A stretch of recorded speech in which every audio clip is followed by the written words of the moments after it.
नमस्ते, मेरा नाम डॉक्टर राहुल साबू है और मैं साबू हॉस्पिटल और 7 स्टार हॉस्पिटल में एज ए कंसल्टेंट यूरोलॉजिस्ट हूँ।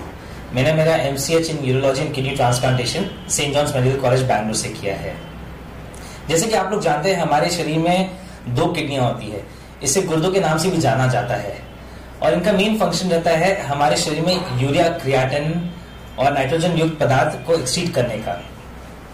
आपको जान के हैरानी होगी कि हमारे देश में लाखों लोग किडनी की डिजीज से सफर करते हैं, पर ये बहुत लेट स्टेज में डिटेक्ट होता है क्योंकि बहुत लोगों को सिम्टम्स के बारे में आइडिया नहीं रहती है एंड इसलिए किडनी डिजीज को एक साइलेंट किलर का नाम भी दिया गया है।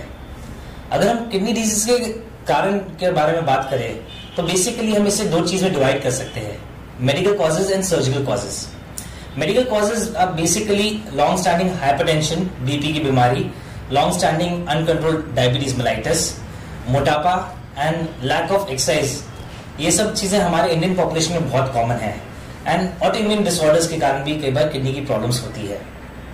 अगर हम सर्जिकल कॉजेज के बारे में बात करें तो मोस्ट कॉमन जो हमारी पॉपुलेशन में देखा जाता है वो स्टोन डिजीज होती है, किडनी स्टोन, यूरेटिक स्टोन।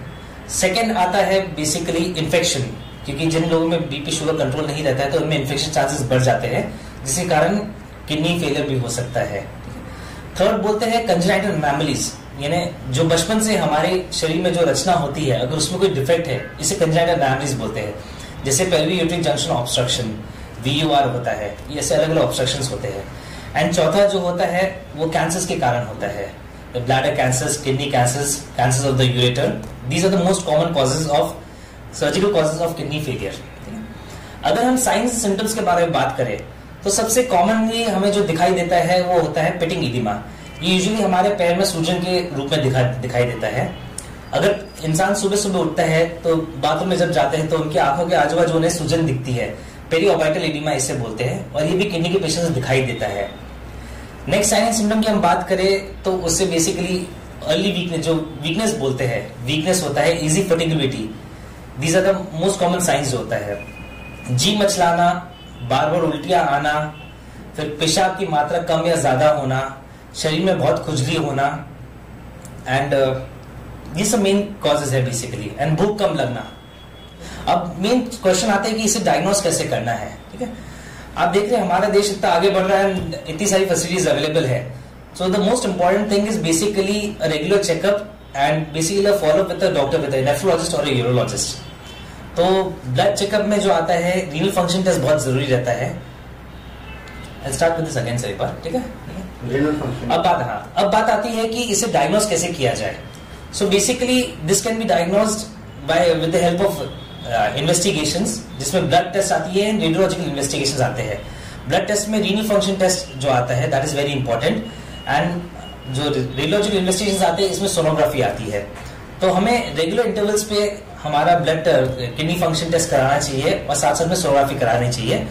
एंड जिन लोगों की फैमिली में हिस्ट्री है उन लोगों को एक नेफ्रोलॉजिस्ट या यूरोलॉजिस्ट से रेगुलर फॉलोअप में रहना चाहिए।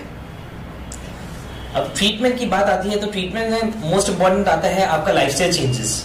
अब लाइफस्टाइल चेंजेस में सबसे इंपॉर्टेंट आता है कि सबसे पहले हमें अपना बीपी कंट्रोल में रखना है। अगर जिसको बीपी की तकलीफ रहती है, शुगर कंट्रोल में रखिए, रेगुलर एक्सरसाइज कीजिए, अपने वेट पे थोड़ा सा कंट्रोल रखिए, अपने खाने में नमक की मात्रा कम कीजिए एंड एक रेगुलर फॉलोअप अपने डॉक्टर के पास रखिए। कई लोगों को ये भी डाउट रहता है कि हमें कितना पानी पीना चाहिए। तो फॉर अ नॉर्मल पर्सन हमें दिन में 1.5 से 2 लीटर पानी पीना that is enough for our body. इससे हमें किडनी के रोग से मुक्त है, किडनी के रोग हम प्रिवेंट कर सकते हैं।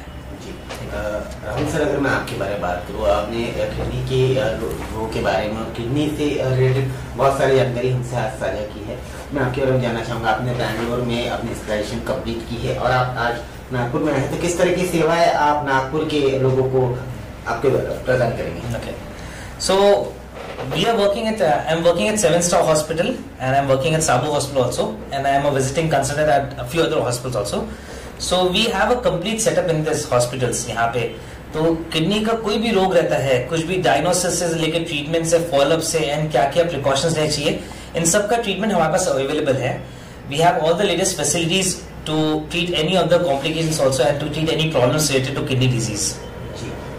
I'm practicing as a consultant at Sabu Hospital. ये दारोडकर चौक, सेंट्रल रोड, गांधी बाग महल में स्थित है।